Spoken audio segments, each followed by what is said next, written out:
பிரியமானவர்களே, வானம் திறந்து ஆண்டவர் அவருடைய பிள்ளைகளாகிய நம்மை அவர் ஆசீர்வதிக்கிற ஆசீர்வாதங்கள் ஆச்சரியமானவைகள்.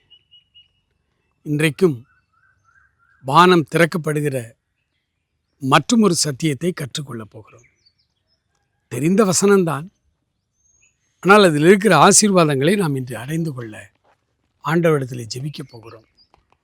மல்கியாவின் புத்தகம் 3ஆம் அதிகாரம் 10வது வசனம். என் ஆலயத்தில் ஆகாரம் உண்டாயிருக்கும்படி தசம பாகங்களை எல்லாம் பண்டக சாலையில் கொண்டு வாருங்கள். அப்பொழுது நான் வானத்து பலகணிகளை திறந்து இடங்கொள்ளாமல் போகும் மட்டும் உங்களை மேல் ஆசீர்வாதத்தை வருஷிக்க மாட்டேனோவென்று அதனால் என்னை சோதித்து பாருங்கள் என்று சேனைகளின் கர்த்தர் சொல்லுகிறார். மிக அதிகமாய் பயன்படுத்தப்படுகிற ஒரு வசனம், தசமபாக காணிக்கைகளை கொண்டு வாருங்கள் என்று. இந்த இடத்துல ஆண்டவர் இந்த வசனத்தை சொல்லும் பொழுது அவர் அழகா சொல்றாரு, என் ஆலயத்தில் ஆகாரம் உண்டாயிருக்கும்படி. தசமபாக காணிக்கைகளை குறித்து பேசும் பொழுது அன்றைய நிலைமை என்ன என்று யோசித்து பாருங்கள். ஆண்டவருடைய ஆலயத்துக்கு வந்தவர்களுக்கு பிரஜா உரிமை கூட இல்லை. ஆண்டவருடைய ஆலயத்திலே ஊழியம் செய்கிற லேவியர்களுக்கு எந்த சொத்தும் கிடையாது, சொத்துல பங்கும் கிடையாது. ஆகவே ஜனங்கள் கொடுக்கிற இந்த தசமபாக காணிக்கைகள் தான் இந்த ஆலயத்தில் பணிவிடை செய்கிற அத்தனை பேருக்கும் ஆகாரம். இன்றைக்கு அப்படிப்பட்ட ஆலய அமைப்பு எங்கும் இல்லை. இந்த சூழ்நிலையில் வானத்து பலகணிகளை திறந்து இடங்கொள்ளாமல் போகும் மட்டும் ஆண்டவருடைய ஆசீர்வாதங்களை நாம் பெற்றுக்கொள்ள வேண்டுமானால் ஆண்டவருடைய ஆலயத்திற்கென்றும் ஆண்டவருக்கு உடைய ஊழியங்களுக்கென்றும் நாம் நம்முடைய காணிக்கைகளை கட்டாயம் மனமுவந்து கொடுக்க வேண்டும். நாம் எந்த ஆலயத்திலே ஆண்டவர் நம்மை வைத்திருக்கிறாரோ அந்த ஆலயத்திற்கென்று நாம் ஆண்டவர்களுடைய காணிக்கைகளை கொடுக்க வேண்டும். இந்த தசமபாகம் என்கிற கட்டளை பழைய ஏற்பாட்டு கட்டளை. புதிய ஏற்பாட்டில் நம்முடைய எல்லா காரியங்களும் அவருக்கு தான் சொந்தம்.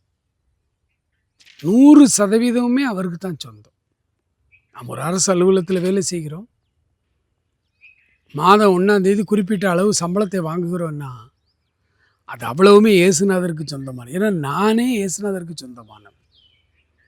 அப்படி நான் என்னுடைய ஆவி ஆத்மா சரீரம் இயேசுவுக்கு சொந்தம் என்றால் எனக்குள்ள எல்லா பொசஷனும் ஆண்டவருக்கு சொந்தம். இப்போ ஆண்டவருக்கு சொந்தமானதில் நான் எவ்வளோ எடுத்து செலவழிக்கிறேங்கிறது தான் புதிய ஏற்பாட்டு சத்தியம். ஆகவே மனமுவந்து நீங்கள் எந்த ஆலயத்துக்கு ரெகுலராக போகும்படி ஆண்டவர் வைத்திருக்கிறாரோ அந்த ஆலயத்திற்கு நீங்கள் காணிக்கைகளை கொடுங்கள், தாராளமாய் கொடுங்கள். அதே வேளையிலே ஆண்டவருடைய ஊழியத்தை ஏழை எளிய ஜனங்களுக்கு நேரடியாய் ஊழியம் செய்கிற மிஷினரி ஸ்தாபனங்களுக்கு அதிக அளவு காணிக்கை கொடுங்கள். உங்களால் எவ்வளவு முடியுமோ அவ்வளவு செய்யுங்கள் ஆண்டவருடைய ஊழியத்துக்கு. ஆண்டவர் வானத்து பலகணிகளை திறந்து இடங்கொள்ளாமல் போக மட்டும் ஆசீர்வதிப்பார். பிரியமானவர்களே, யாருக்கு கொடுக்குறோம், அவங்க என்ன செய்கிறாங்க, இந்த ஆராய்ச்சியெல்லாம் நமக்கு வேண்டாம்.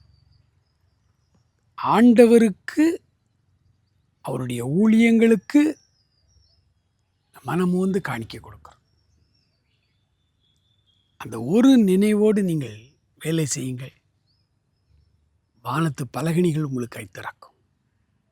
இடங்கொள்ளாமல் போக மட்டும் ஆசீர்வதிப்பார். உங்களுடைய பிரச்சனைகள், தேவைகள் எல்லாம் சந்திக்கப்படும். அவனுடைய சமுத்திரம் சொல்லுவோமா, ஆண்டவரே இவ்வளவு நாளும் எண்ணி எண்ணி காணிக்க கொடுத்தேன், கணக்கு பார்த்து கொடுத்தேன். ஆனால் இன்று முதல் நான் கொடுக்குற பணத்தின் அளவு பெருசு இல்லை, அதை கொடுக்குற மனசைத்தான் நீர் பார்க்கிறேன். நான் மனமோந்து காணிக்கை கொடுக்க எனக்கு உதவி செய்யும். ஆண்டவர் உங்களை இடங்கொள்ளாமல் போக மட்டும் ஆசீர்வதிப்பாராக. ஆமென்.